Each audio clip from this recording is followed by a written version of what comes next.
This is the Backbone Pro, or more accurately, inside this case is the Backbone Pro, and they actually sent us two of these since we are a multiplayer focused channel, and I wanted to see how we could use two of them together.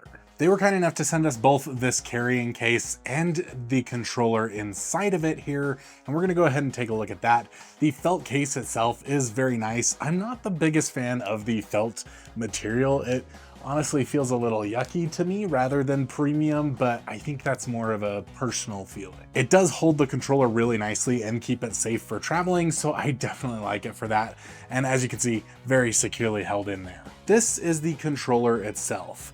I personally don't have the first generation of the Backbone, so I can't compare it to that, but I do know that it has quite a bit thicker grips on it, and the biggest added functionality is that it now works as a Bluetooth controller rather than just as a hardwired controller for your phone. If we take a look at just the controller aspects here, it does have full joysticks, which is another feature I believe is different from the original, and those both feel really nice, though these are actually not Hall effect joysticks, which I do find pretty odd for the price point that it comes in, which is $170 US, whereas the previous generation is $100. For that $100 price though, we do get a really solid build. I love the plastic and the feel of this. It feels really nice and high quality. And we've got a nice D-pad here. We've got our select button, our recording button, our Backbone home button, and our start menu button. On this side, we've got the classic Xbox layout of buttons here, and those feel really nice and quality as well. If we go ahead and flip the controller up, we've got our classic L1, R1 buttons here and our L2, R2 buttons, and these feel really nice and have a decent depth to them, though it's not a super far depth. Honestly, I sometimes felt like it was a little too far because I have been playing with the 8-bit Do controller here, and I've got these locked to be the like hair triggers almost. Flipping the controller entirely around, on the back here, we do have two mappable buttons that fall basically under your ring fingers here. Then on the bottom of the controller, we've got the sync button, a headphone jack, and a USB port. Then you've got the biggest main focus of the controller, which is that it opens up to actually hold your phone. It opens up pretty wide here, but not wide enough to actually hold any kind of tablet. I'll show you how you go ahead and put your phone in there. For me, I take my phone here. I'm recording with it, so I can't show you how to put it in there, and I'll stretch it out and then slot that USB port into my USB. And there we go, it's holding this phone case really nicely. I think this is like an iPhone 14 case or something like that, but it is pretty similar in size to my iPhone 16 case, which I'm currently using. With this connection, I have never really been worried about my phone falling out of this case. It is just tight enough to really grip it nicely and not drop anything, but also it's not gripping it so tight that it's hard to pull out. This controller does actually come with some adjustable grips so that you can make sure that it fits whatever phone you have. It actually took me a while to figure out how to do it, but these little clips here actually pop out and they are held in by magnets. So we can just pop that out like that. And it's got these little divots to actually hold it in there properly. But you can take those and you can take them completely out and put your phone in there, or you can swap them out with these ones that come in the box that are a little bit smaller for some smaller phones. Now, despite the fact that it does have these little adjustments, it's not going to fit every phone in every case. I think every phone it'll probably fit. If it's got a USB port and it's fairly new, it's probably gonna fit it. But this is the phone case that I generally use for work when I'm working in construction, and I could not use the Backbone Pro with this phone case, partially because it's got this little flap on it that blocks my USB port to keep sawdust out, and partially because the phone case itself is so thick that I can't get enough of that USB into the USB port. That being said, it does bring us to the fact that this controller also works as a wireless Bluetooth controller with Androids, iPhones, PCs, smart TVs, whatever you want to connect it to that uses Bluetooth other than Nintendo Switch. I do find this a little bit odd because a lot of controllers that will connect to my computer and my phones will also connect to my Nintendo Switch, like the 8-bit Do that I'm currently reviewing, which I also was sent for free. That in and of itself is a really nice feature that makes this stand out over other controllers other telescopic controllers meant for your phones that generally are either USB or Bluetooth and not both. But this one you can use on your phone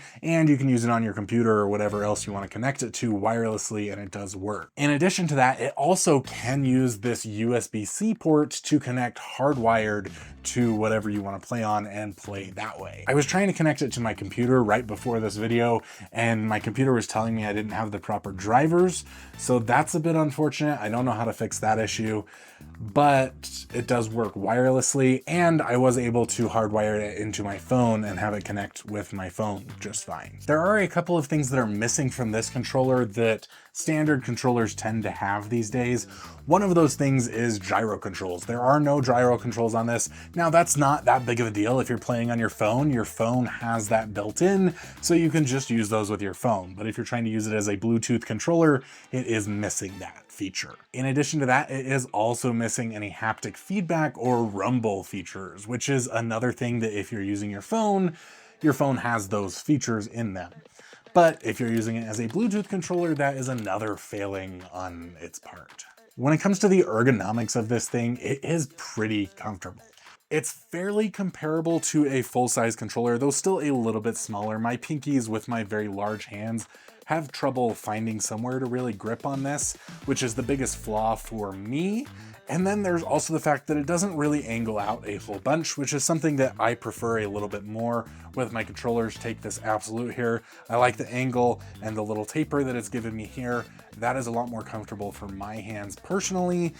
But I have spent quite a long time playing on the Backbone and haven't really got super uncomfortable with it, so I don't have a lot of complaints, just the fact that my pinkies struggle to hold anything here. I'll actually go ahead and compare this to a standard size Xbox controller for you so you can see the size.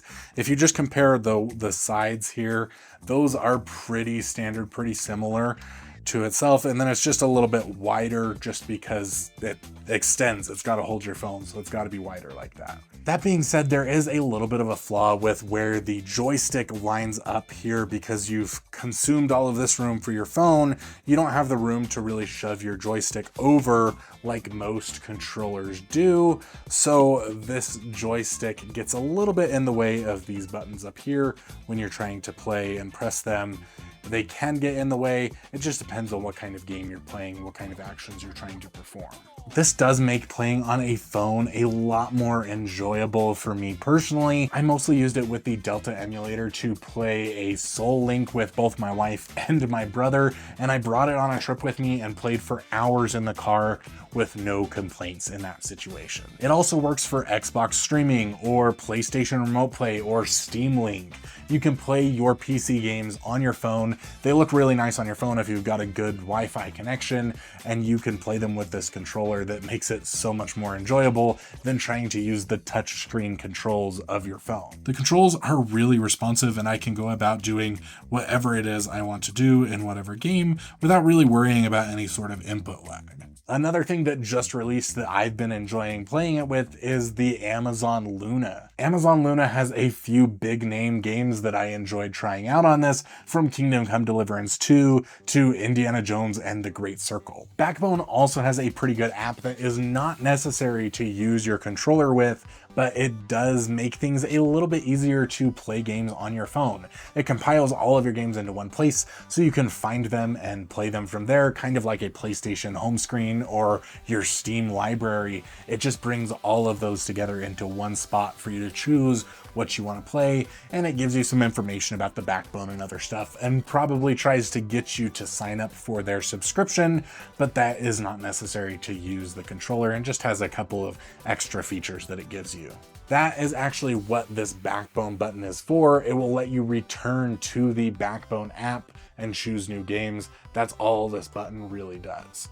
All of the other buttons on the controller are remappable in the app, so you can go ahead and set them to be whatever you want. All in all, I really did enjoy my experience with the app itself, organizing everything for me and even giving me new game recommendations that I could play using my Backbone. Since I'm not generally a huge mobile gamer, it was fun to see what other kinds of things I could play. All in all, I think this does a fantastic job of being a phone controller that works really well, and it does a decent job of being a wireless Bluetooth controller, with a couple of exceptions there, that being the gyro is missing, the vibrations are missing, and the fact that it won't connect to your Nintendo Switch, which is my mobile gaming device that I take with me.